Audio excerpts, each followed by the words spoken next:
Hey, what's up, everybody? It's Jeffrey Lyles, welcoming you to another installment of Lyles Figure Files. Today, I am debuting a new feature called Completing the Crew. And this is basically where I'm going to look at a figure line, whether comic book, movie, wrestling, where the company just needs a few more team members so we can have a complete team on our action figure shelf. And I kind of got the inspiration thinking about one of my all-time favorite teams, the original XFactor. And that's Cyclops, Marvel Girl, Beast, Angel, Iceman.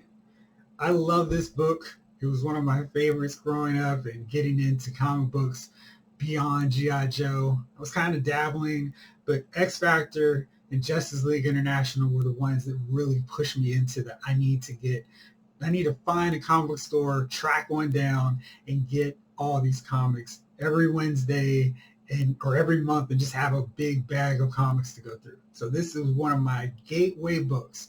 And XFactor was the original X-Men, basically playing mutant Ghostbusters. And it was so much fun, just the way they worked that concept.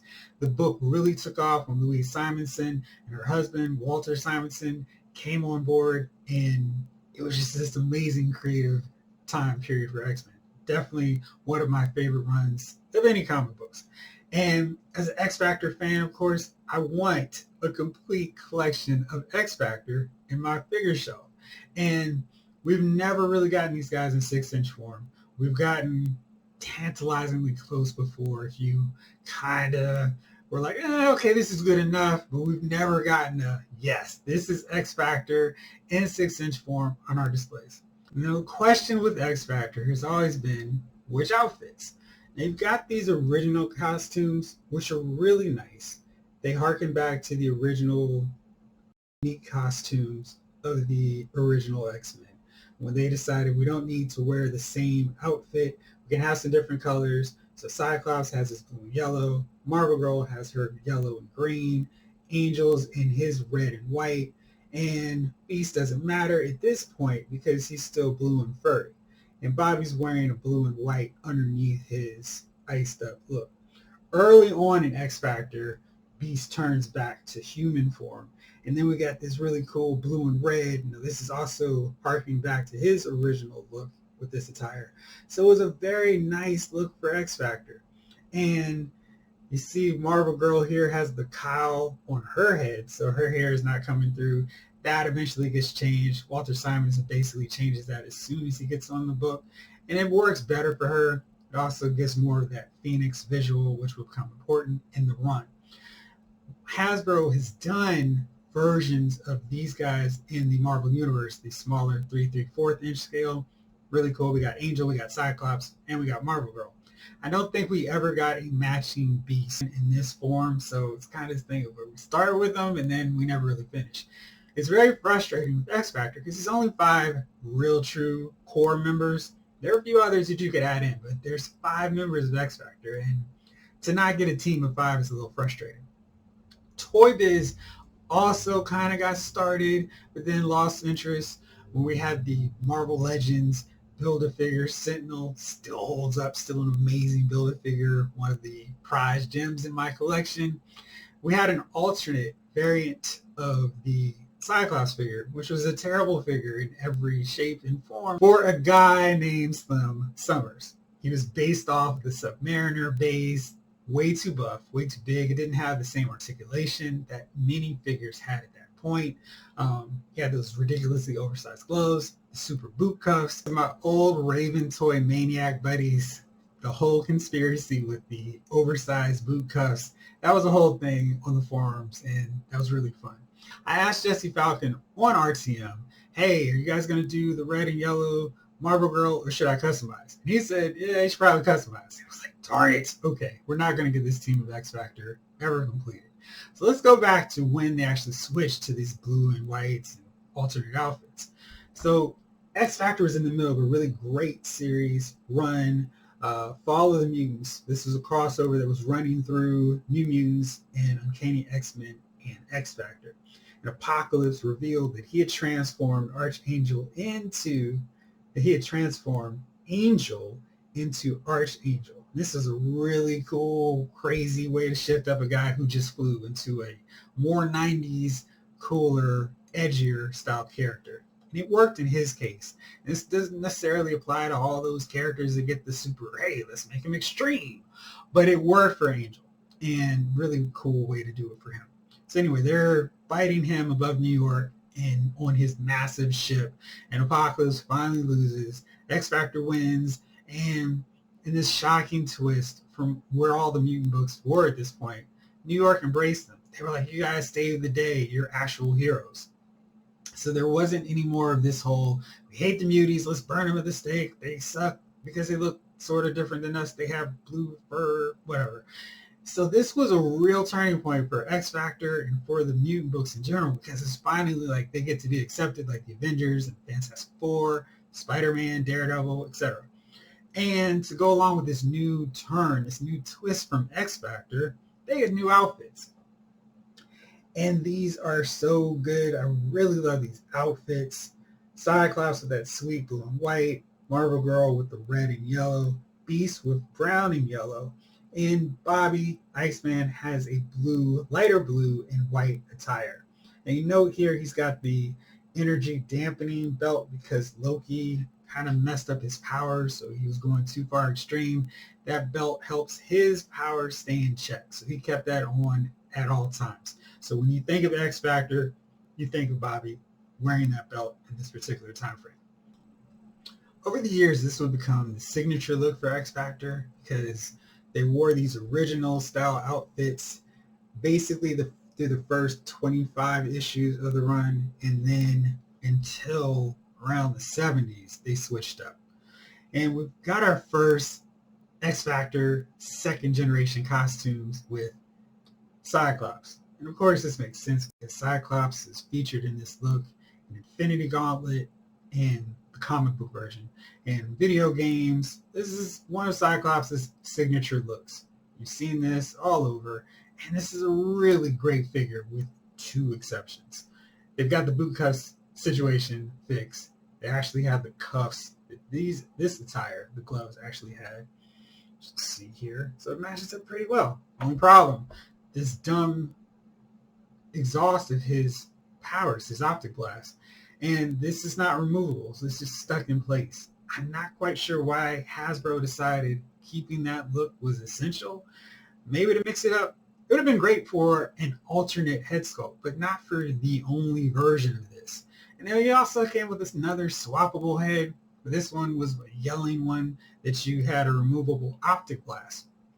Again, a really nice feature, but there's just that missing default.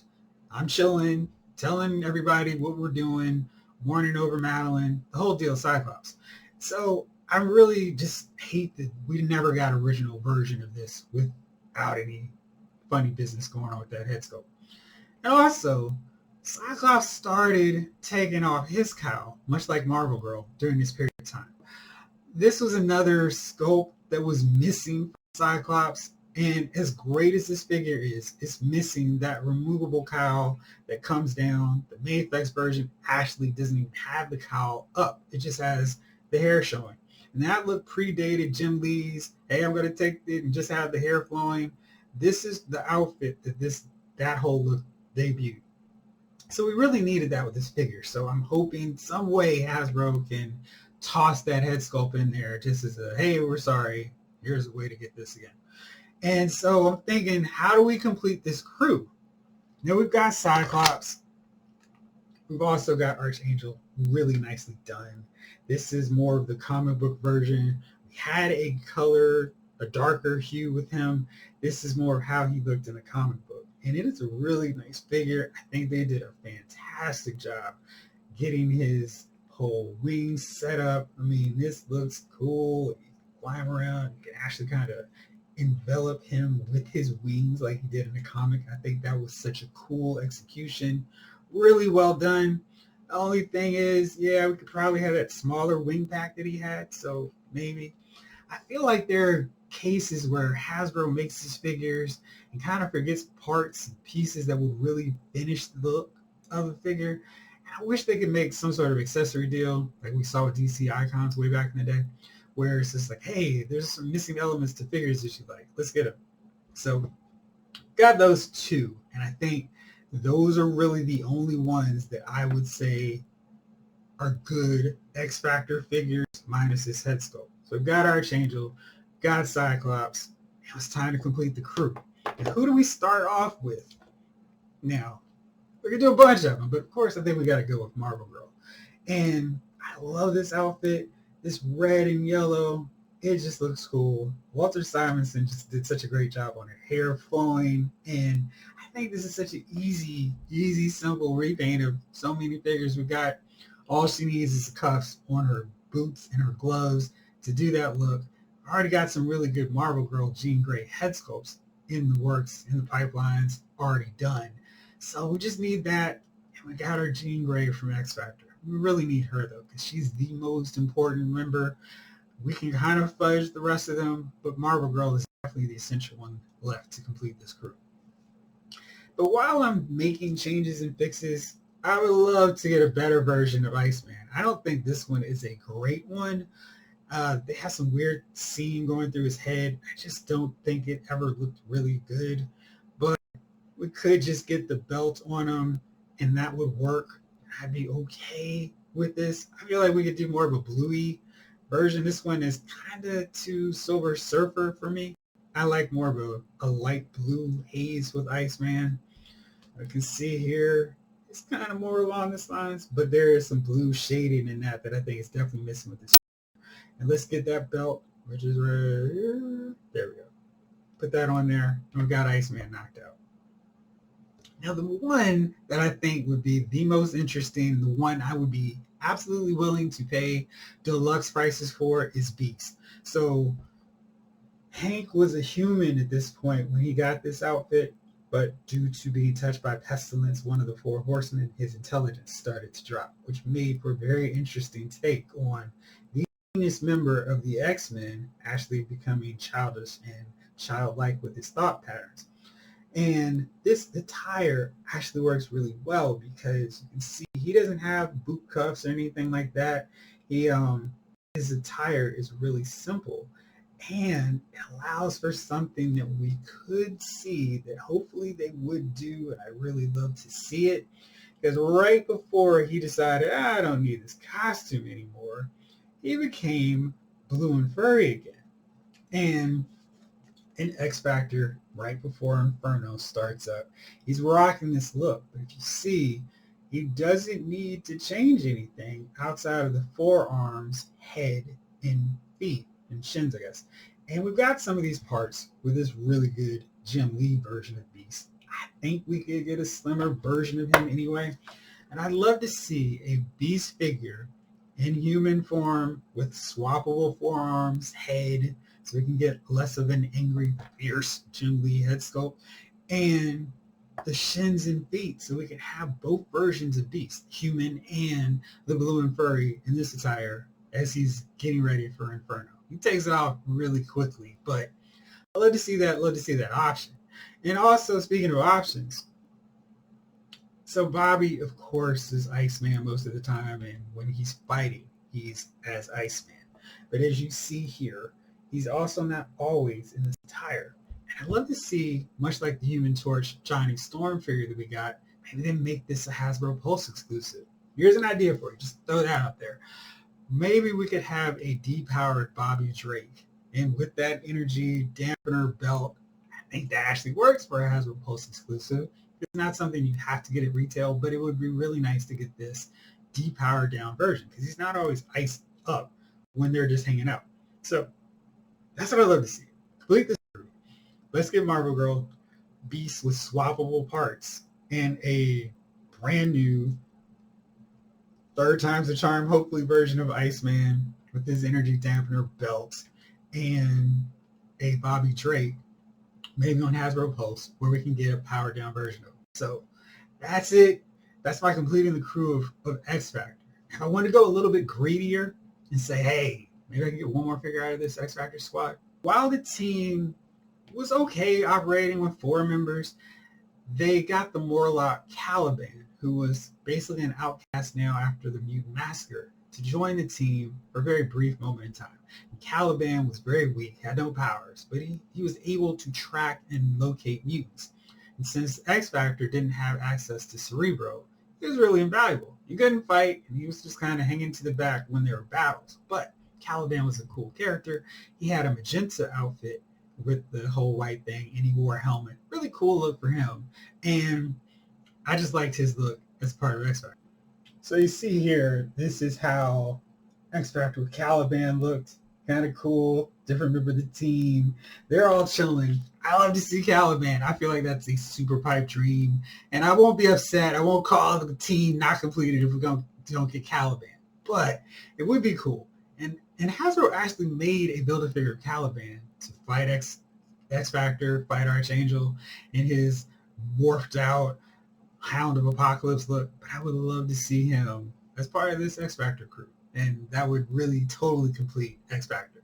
And while I'm also being greedy, maybe we get a small Artie and Leech to include with them too. So maybe we get another bonus deluxe set where we have Artie, Leech, Caliban powered down, maybe with Bobby Drake to help sell that set. I don't know, just throwing us some ideas. Maybe something we can get. So I'd love to see that. That's my version, how we can complete this crew of XFactor, the classic signature second generation looks. Then I can start debating whether or not we need to get the original looks. But right now, Cyclops and Archangel are very lonely, and it's time to complete this crew. So Hasbro, let's get it done. Thank you all so much for watching. As always, this episode of Figure Files has been filed.